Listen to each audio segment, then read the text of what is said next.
ఈ నెల 28వ తేదీన ఆ 2 మంత్రులు, ఆ 3 ఎంపీలు, అలాగే ఆ 7 ఎమ్మెల్యేలు వైసీపీని వీడి టీడీపీ తీర్థం పుచ్చుకోబోతున్నారా? జగన్మోహన్ రెడ్డి ఫోన్ చేసినా వారు బేఖరతు చేస్తున్నారా అంటే అవుననే సమాధానం వస్తుంది కొంతమంది రాజకీయ వర్గాల నుంచి. ఇక ఇదే అంశానికి సంబంధించి మనతో మాట్లాడేందుకు ప్రముఖ రాజకీయ విశ్లేషకులు అంకమరావు గారు మనతో ఉన్నారు. సార్తో మాట్లాడదాం. సార్ నమస్తే. సార్ నమస్తే కృష్ణ గారు.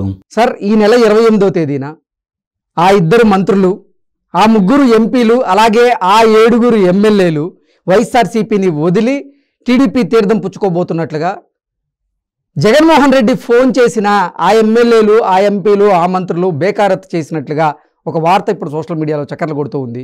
ఏంటి ఆ వార్తలో వాస్తవం ఉందా? కృష్ణ గారు, వాస్తవమే కాదు, 100కి 500% అది నిజం. మీరు చెప్పిన సంఖ్య చాలా తప్పు. ఓకే, మీరు చెప్పిన సంఖ్య చాలా తప్పు. ఓకే, ఎక్కువ చెప్పారంటారా తక్కువ చెప్పారంటారా? తక్కువ చెప్పారు. ఓకే, చాలా తక్కువ చెప్పారు. మీరు 7 శాసనసభ్యులు అన్నారు. నాకు తెలిసి 52 మంది శాసనసభ్యులు ఉన్నారు. ఓకే, వైసీపీ మొత్తం ఖాళీ అయ్యే అవకాశం 52 మంది శాసనసభ్యులు ఉన్నారు. వాళ్ళు ఎందుకు అంటే ముందుకైతే ఆ పార్టీని పెడతారు. వాళ్ళకి తిరిగి తెలుగుదేశం పార్టీ కావచ్చు, జనసేన పార్టీ కావచ్చు, మీరే ఈ స్థానాల్లో పోటీ చేస్తారని చెప్పని హామీ దొరకనందువల్ల ఇప్పుడు దాకా ఎదురు చూస్తూ ఉన్నారు. వాళ్ళకి ఏం జరిగిందంటే మొన్న శాసన మండలి సభ్యులే కాకుండా శాసనసభ్యులు కూడా వచ్చి మీరు మాకు హామీ ఇస్తే చాలండి, తిరిగి ఈ పార్టీలో తెలుగుదేశం పార్టీలో చేరతామని చెప్పని కొంతమంది రాయబారాలు పంపిన మాట కూడా వాస్తవమే. కాకపోతే ఏంటంటే ఇప్పుడున్న పరిస్థితుల్లో వాళ్ళకి తిరిగి మళ్ళీ పోటీ చేసే అవకాశం కలగజేస్తారని చెప్పైతే వీళ్ళైతే హామీ ఇవ్వలేకపోయారు. సరే, ఇప్పుడు ఎందుకు వాళ్ళని దూరంగా పెట్టారు అంటే ఆ రోజు రాజ్యసభకు మొన్న జరిగిన రాజ్యసభకి నామినేషన్ల కార్యక్రమంలో భాగంగా వాళ్ళందరూ కూడా మీకే వచ్చి అనుకూలంగా ఓటేస్తాం, అభ్యర్థిని పెట్టమని కూడా అన్నారు. కానీ అభ్యర్థిని పెట్టి గెలిపించుకుంటే వీళ్ళందరూ ఓట్లు వేస్తే తిరిగి వాళ్ళకి పోటీ చేసే అవకాశం కలగజేయాలి. ఆ అవకాశం ఈరోజు చంద్రబాబు నాయుడు గారికి లేదు. ఓకే, ఎందుకంటే ఇక్కడే ఇబ్బంది పడిపోతా ఉన్నారు. కొంతమందికి తప్పనిసరి పరిస్థితుల్లో కొంతమంది శాసనసభ్యులకు, కొంతమంది లోక్సభ సభ్యులకు అవకాశం కలగజేస్తున్నారు. అందరికీ కలగజేసే అవకాశం లేదు కాబట్టి ఆ సంఖ్య ఇప్పుడు దాకా అట్లా ఆగింది. లేదు, మీ అందరికీ నేను అవకాశం కలగజేస్తానని కనుక ఒక మాట అనున్నట్టయితే 52 నుంచి 82 మంది దాకా వెళ్ళిపోయేది. అది అంటే 2 రాజ్యసభ్యులు గెలుచుకోవడానికి అవకాశం కూడా ఉండేది. కానీ ఈయన అవకాశం ఇవ్వకపోవటం వల్ల వాళ్ళు ఇప్పుడు తటస్థంగా ఉన్నారు. అందుట్లో ఇప్పటికైతే ఒక 10 మంది, ప్రస్తుతానికైతే 30-40 మంది వైఎస్ఆర్సీపీ పార్టీకి దూరంగా ఉండాలని నిర్ణయించుకున్నారు. మొత్తం కలిపి ఒక 52 మంది అయితే గట్టిగా ఉన్నారు. వాళ్ళకి అవకాశాలు లేవని వాళ్ళు అనుకుంటున్నారు. 30 మంది దాకా మిగిలిన 22 మంది అవకాశం ఇచ్చినా కూడా పోటీ చేయకూడదని చెప్పి వీళ్ళు అనుకుంటున్నారు. ఓకే, అందుకనే దూరంగా ఉన్నారు. మీరు అన్నట్టు వాళ్ళు కబురు చేసినా కూడా అందుబాటులో లేరు. చరవాణీలన్నీ కట్టేసుకొని కదలకుండా కూర్చున్నారు. కాబట్టి వాళ్ళు ఎవరికి అందుబాటులో ఉంటలా, దూరంగా ఉంటున్నారు. అందుకు ఉదాహరణ నిన్న జరిగినటువంటి ఒంగోలు సభ కూడా మీరు సాక్ష్యం చూసుకోవచ్చు. ఒంగోలు ఎంపీ మాగుంట శ్రీనివాసరెడ్డి దానికి ఇప్పుడు ఇక్కడ జరుగుతున్న విషయాలన్నీ చాలా స్పష్టంగా అర్థమైపోతూ ఉంది. ప్రజా వ్యతిరేకత అర్థమైపోతూ ఉంది. ఇప్పుడు జరుగుతున్న వీళ్ళు కూడా కొంతమంది అట్లా ఎందుకున్నారు అంటే ఈ తెలుగుదేశం పార్టీ, జనసేన సంయుక్తంగా ప్రకటించబోయే ఈ జాబితా కోసం వీళ్ళు ఎదురు చూస్తూ ఉన్నారు. ఇది అయిపోయిన తర్వాత పరిస్థితి ఏంటి? ఓకే, వీళ్ళు కూడా తొందరపడి ఎందుకు ప్రకటిస్తున్నారు అంటే ఇప్పుడు ఈ వచ్చే వలసలను అడ్డుకట్ట వేయటం కోసమే.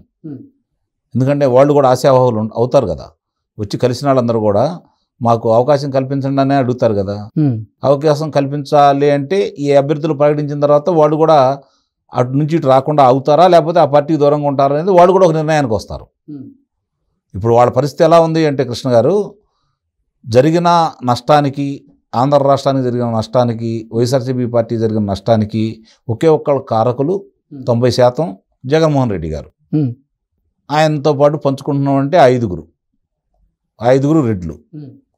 వాళ్ళే మమ్మల్ని బలిపస్తులు చేశారు. మేము తప్పులు చేయలేదని అంటలేదు.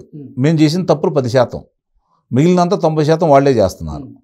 ఇప్పుడు దళిత శాసనసభ్యులు ఉన్నారు, వాళ్ళకి ఎక్కడా స్వతంత్రత లేదు.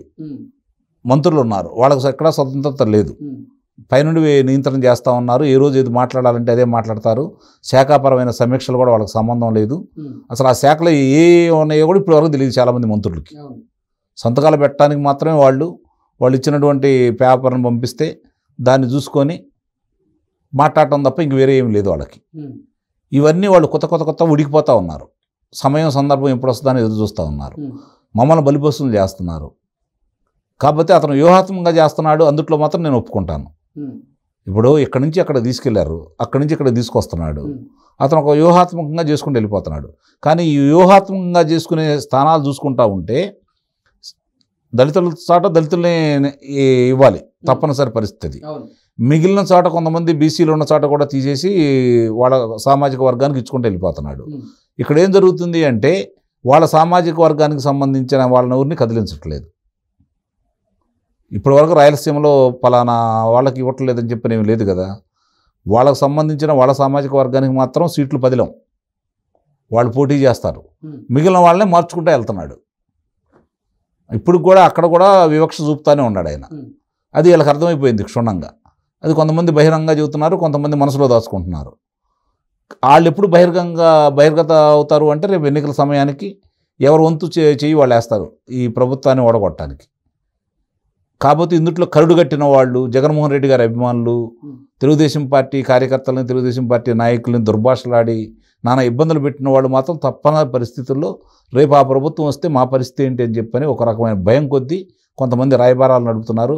మీరు వస్తే మా జోలికి రావద్దు, మేము మీకు అండదండలుగా ఉంటామని చెప్పి వాళ్ళు కబుర్లు చేస్తున్నారు.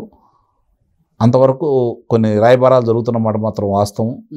మీరన్నట్టు అది 7గురితోటో 6గురితోటో ఆగిపోయే సంకేతే కాదు. రాజీనామాల పర్వం బాగా మొదలవుతుంది. మీరు 28ని ఉదాహరించారు. రేపే కొంతమంది వచ్చి తెలుగుదేశం పార్టీలో కలుస్తున్నారు.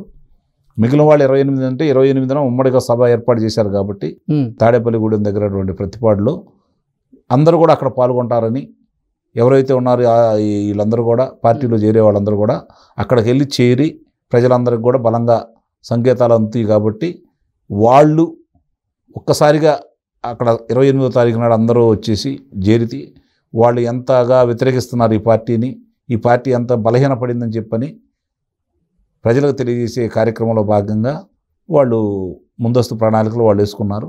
ఎవరి ప్రణాళికలతో వాళ్ళు ముందుకెళ్తా ఉన్నారు. రాజకీయంగా అంతిమంగా ఏంటంటే ఎవరికైనా సరే అధికారమే పరమావధి. అధికారాన్నిలో పంచుకుందామని కొన్ని పార్టీలు ఉంటాయి. అధికారం సాధించడం కోసం కొన్ని పార్టీలు ప్రయత్నం చేస్తాయి. ఇప్పుడు జరుగుతున్నదంటే ఈ రణక్షేత్రంలో, ఎన్నికల రణక్షేత్రంలో ఇద్దరి మధ్య జరుగుతుంది. ఒకటి జగన్మోహన్ రెడ్డి గారు, రెండోది తెలుగుదేశం పార్టీ అధినేత చంద్రబాబు నాయుడు గారి మధ్య జరుగుతుంది. చంద్రబాబు నాయుడు గారు రాష్ట్రానికి అవసరం అని చెప్పని ప్రజలు భావిస్తున్నారు. ముఖ్యమంత్రి పదవి నాకు అవసరం అని చెప్పని జగన్మోహన్ రెడ్డి గారు భావిస్తున్నారు. జగన్మోహన్ రెడ్డి గారి భావంలో స్వార్థం ఉంది. చంద్రబాబు నాయుడు గారి కోసం ప్రజలు తప్పిస్తున్నారు.